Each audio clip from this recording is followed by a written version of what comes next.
Hi, I'm Sherry, and welcome back to my channel.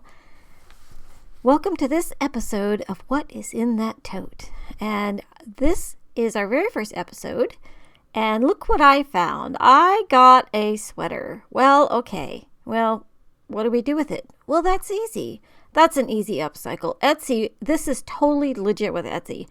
You just add a button, and you're all done. You're good to go. It's completely handmade now and upcycled. But we probably could do a little bit more. So what I was thinking, I don't know, maybe some lace, some pockets. So let's get started. I grabbed a couple of shirts that were on my shelf that had purples and greens. And we better remove those tags, is what I was thinking, because it's not going to be the same size when I'm done with it. And you may say, how could you ruin a perfectly beautiful sweater like this? I tried it on and it didn't fit. The sleeves were so tight, it wasn't wide enough through the shoulders. Most of my customers are plus size or certainly larger than smalls. I have a really hard time selling smalls. And so I just dived in. It's kind of hard to watch actually, but I just started chopping things up. And I chopped, and I chopped, and I chopped. And I made lots of little pieces of everything.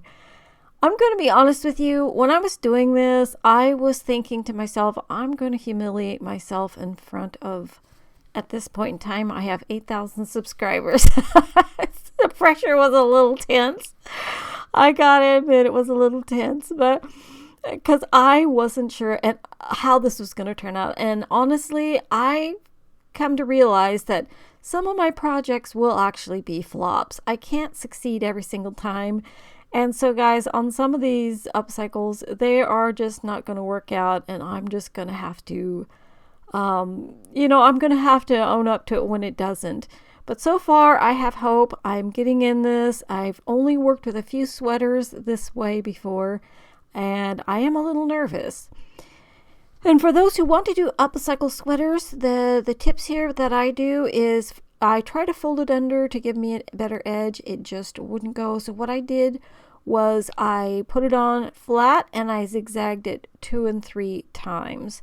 And I did this because I have one I made for myself with this similar design, and it actually held really well. I've had it 4 or 5 years now with regular wear, and it's held on quite well. So I've decided to jump into patchwork.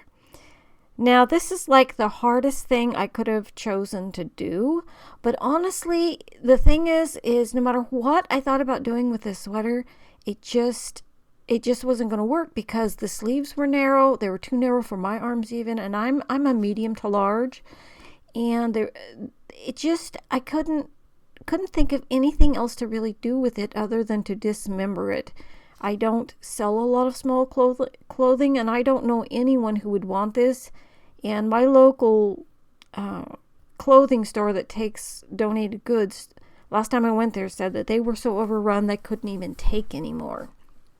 So honestly, after thinking about it quite a bit the night before, I decided I was going to do the most risky adventure of all and dismember it. It was quite brutal.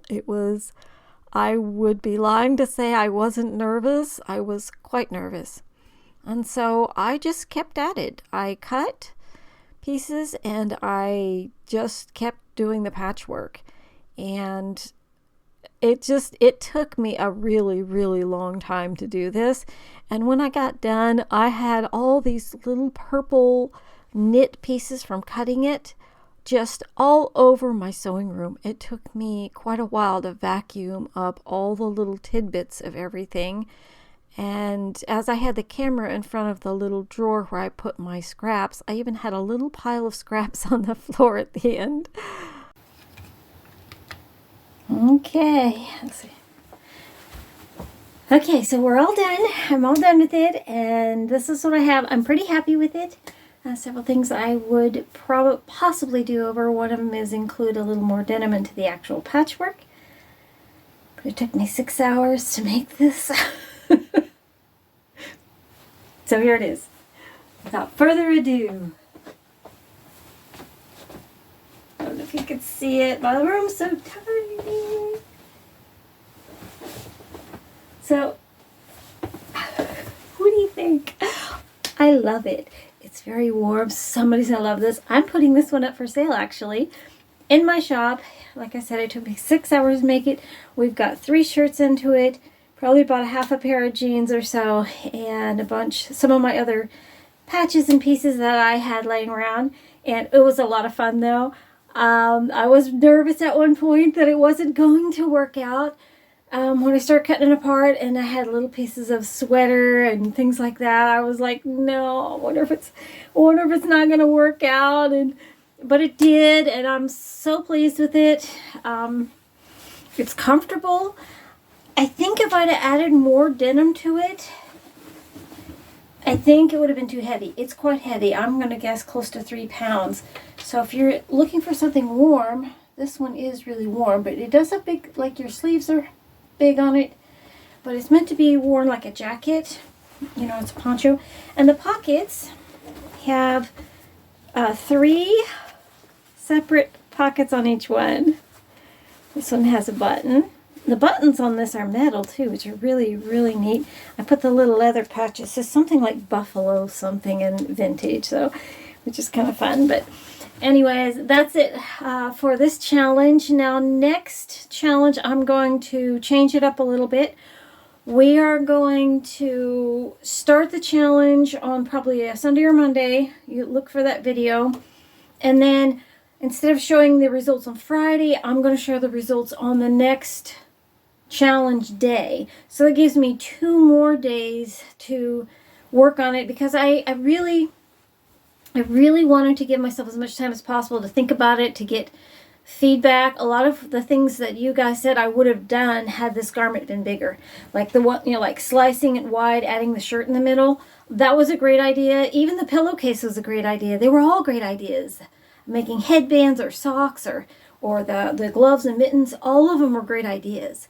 I didn't show the whole thing as I built it because I do have a tutorial on how to do to make one of these, so I didn't do like another tutorial on something that I already did. So we'll try not to be too repetitious. So anyways, in this video, I just want to say thank you everybody for watching, sharing, liking, and subscribing.